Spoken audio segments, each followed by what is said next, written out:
Matthew Johnson. I am the Battalion S6 for a Field Artillery Unit. Today I'll be discussing the Beidou navigational system. The Beidou satellite system was originally thought up in 1983, and in 1993, the end of 93, beginning of 94, was when they started the planning and actual testing and conceptual design of the satellites. It wasn't until the year 2000, October and December, was when they pushed the first two satellites into orbit. Originally, these satellites were used for testing purposes, but as of right now, the constellation is set to be 100% complete by the year 2020. The original lifespans of the Beidou satellite systems varied between 5 years, and then the later models, they're getting now to where they're at 8 to 10 years. So by 2020, none of the satellites that were originally pushed into orbit should still be in use. The agenda for this is going to be orbital mechanics, followed by payload discussion, which is going to be leaned on discussing the frequencies, the bandwidth, utilization, and then the various types of modulation. The global navigational satellite system and kind of how it correlates with the Beidou system, and then a brief conclusion. For features, you have a horizontal and vertical up to 10 meters of positioning accuracy, a velocity of 0.2 meters a second. Timing accuracy, there's two types of timing. You have the one-way and the two-way. The one-way is going to be at 50 nanoseconds, and with the Beidou system, they've actually incorporated a two-way type of system where it's a much faster timing system. They're also able to do short message communication. The short message communication is primarily between the ground terminals up to the satellite, and then maybe just amongst satellite to satellite sending a message within the frequency carriers, which allows for more accuracy. They're able to do augmentations, corrections, and things like that.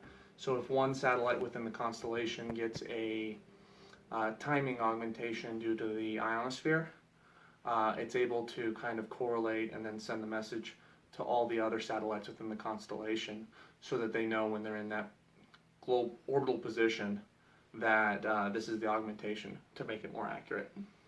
For civilian purposes, they can get within 10 meters of accuracy, and then within military purposes, they can get within 10 centimeters. I'll go more into that later in the presentation. The orbital mechanics for this, there are 6 orbital planes split up over 3 types of orbital positions.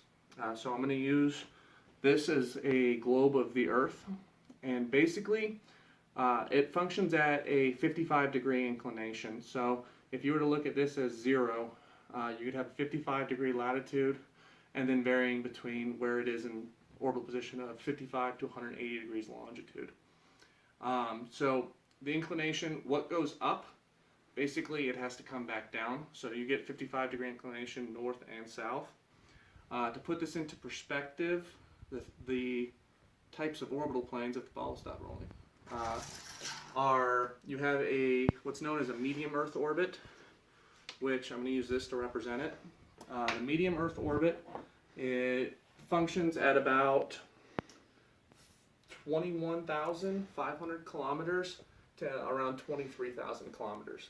Putting that into miles, you're looking at anywhere from 12,000 to 13,000 miles above the Earth. That is amazing. Then the other orbital planes that they use on top of the medium Earth orbit, and I know that's kind of a triangle, it's supposed to be a circle.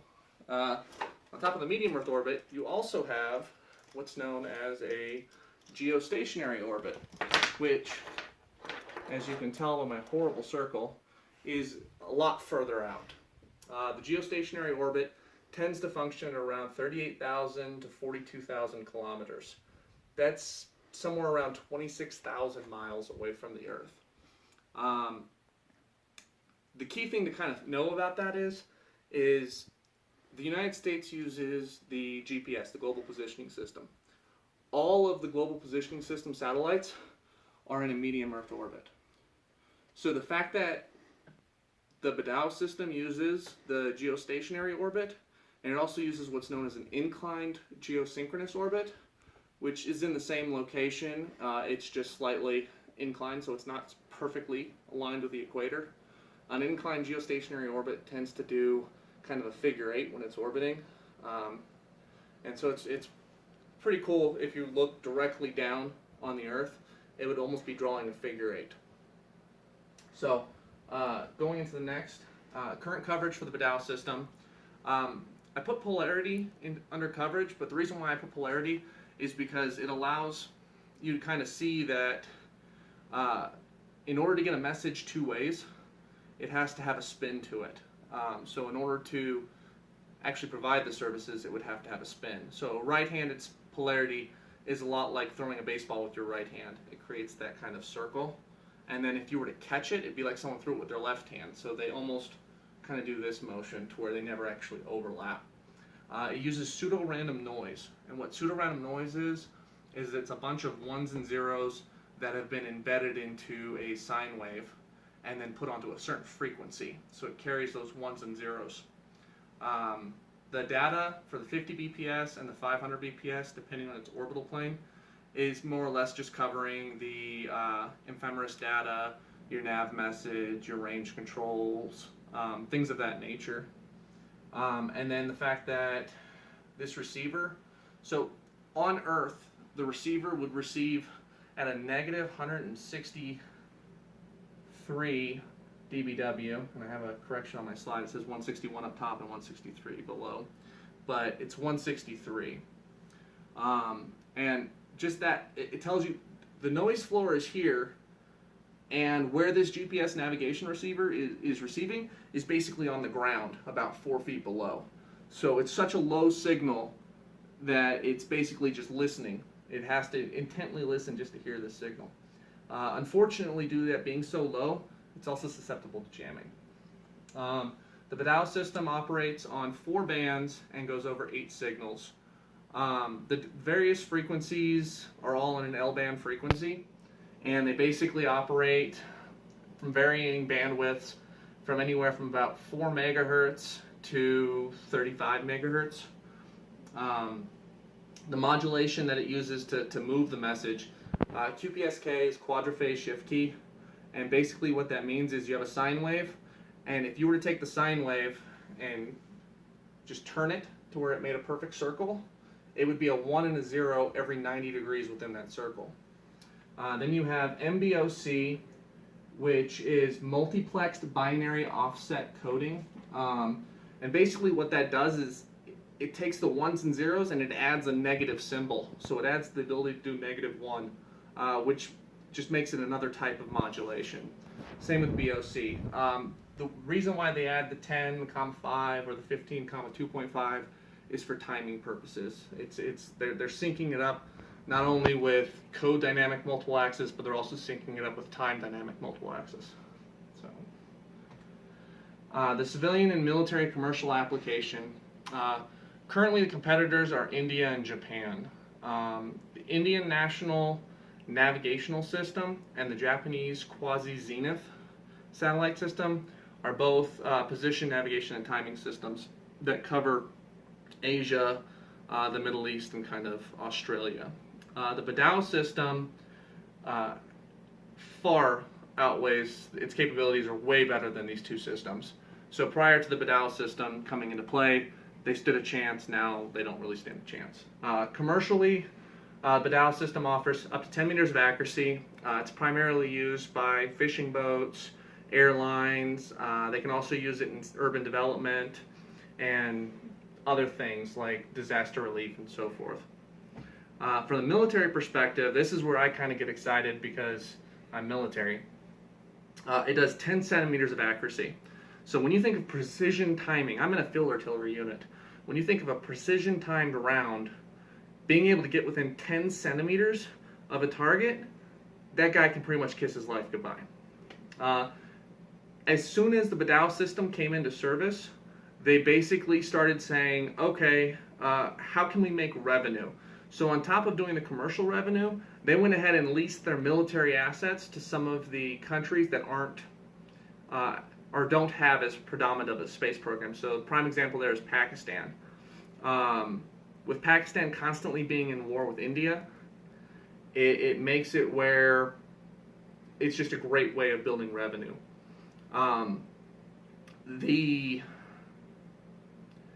Pakistan, India, and so forth, it kind of, between the commercial and the military, there was a report that said they raised somewhere around $31 billion annually. So that's just an amazing number. At least that's the projected revenue. So the last portion of my slide, GNSS constellation correlations. So there are 4 primary constellations that are just the big ones out there. You've got the Beidou system, which is still kind of new. They're still in development. They just recently, as of 2008, started putting a lot more money in. So now they're really coming into their own. You've got the GPS system, which is the United States version. You've got the Galileo system, which is the European. And then you have the GLONASS, which if I tried to actually say that acronym, I would butcher it. It's Russian. It basically, in English, means Global Navigation Satellite System. The key things for that is, in order for them to correlate, in order for them to actually benefit everyone, they have to be interoperable. As a standalone network, each satellite system can only do anywhere around 5 to 10 satellites at any given time, can see one position on Earth. Granted, that's great because you only need 4 satellites to actually be able to pinpoint in a 3D perspective. But there's systems like the Galileo system that doesn't have that many in, and they can only do 0 to 3. So that's a big disadvantage. So by making all of these interoperable, it makes it where it's combined assets, and you're looking at more along the lines of 25 to 35 satellites in orbit that you can see a specific spot on ground. So to go from 4 to 35, that's just amazing. And then to conclude my presentation, the Beidou system is set to be fully operational by 2020. And basically, it's going to take over the Eastern Hemisphere. I mean, they're going to take over China. They're going to take over everywhere out there. And this concludes my presentation.